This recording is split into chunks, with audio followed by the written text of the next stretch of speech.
इंदौर में बाईपास पर शासन की योजना के तहत हजारों की संख्या में व्यापारियों को व्यापार की चिंता सताने लगी है और इसी के लिए आज कलेक्टर कार्यालय में व्यापारियों के साथ कलेक्टर द्वारा बैठक आयोजित की गई।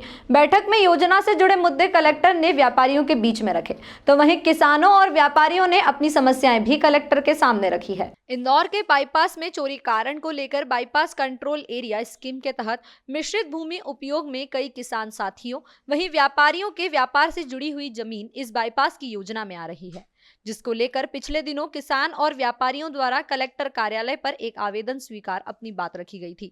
इस आवेदन के आधार पर आज कलेक्टर कार्यालय में किसान और व्यापारियों की संयुक्त बैठक हुई, जिसमें तमाम मुद्दों पर बात रखी गई है।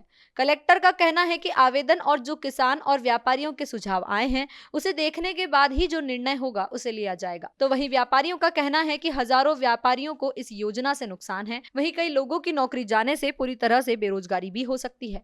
इस योजना को पूरी तरह से दूसरे रूप से क्रियान्वित करने की आवश्यकता है, नहीं तो व्यापारियों और किसानों को भारी नुकसान का सामना करना पड़ेगा। 450 से 500 आपत्तियां हमने दर्ज कराई है और हमारा 2500 लोगों का संगठन है। हमारे पास उपयुक्त मौका नहीं मिला, सरकार ने हमको अवसर ही नहीं दिया। 1 महीना का अवसर दिया कि आप इसमें आपत्तियां दर्ज कराएं, लेकिन उसके अंदर छुट्टियाँ थी, नवदुर्गा थी, गणेश जी थे, ईद थी, सभी जितने भी रिलीजन्स होते हैं उन सबके त्यौहार।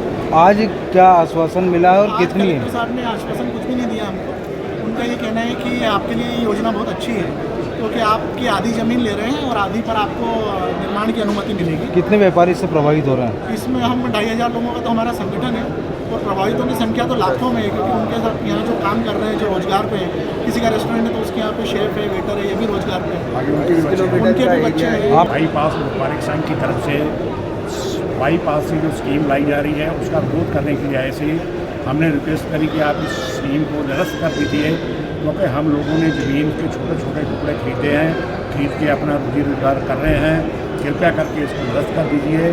पर उन्होंने हमारी बात पर कोई ध्यान नहीं दिया है और वो अब स्कीम लाने पे उतारू हैं। क्या उनकी स्कीम है, क्या नाम है इसका? उनकी स्कीम जो है बाईपास स्कीम जो सर्विस रोड है उसका एक्सटेंशन करना चाहते हैं। वो अभी 2 लाइन है, 4 लाइन बनना चाहते हैं, जबकि सर्विस रोड इनसे पूरा बना ही नहीं है।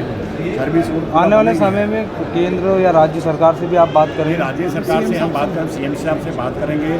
कृष्ण मुरारी गोविंद जी हमारे शिक्षक हैं, उनके नेतृत्व में हम सीएम साहब के पास जाएंगे और हमको पूरा विश्वास है कि वो योजना निरस्त करेंगे। हमारा प्लानिंग एरिया है, उसमें बाईपास के दोनों तरफ 45 मीटर के एरिया में अभी तक कोई भी गतिविधि जो है वो स्वीकृत नहीं है।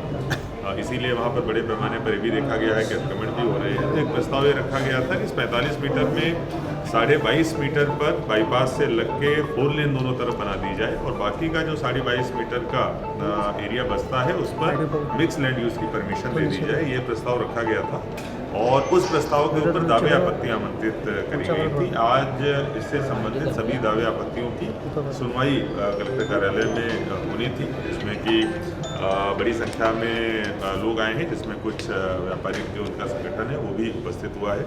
उन सभी की आपत्तियों की सुनवाई करी गई है और उन आपत्तियों का विधिवत निराकरण करके प्रस्ताव शासन को भेजा।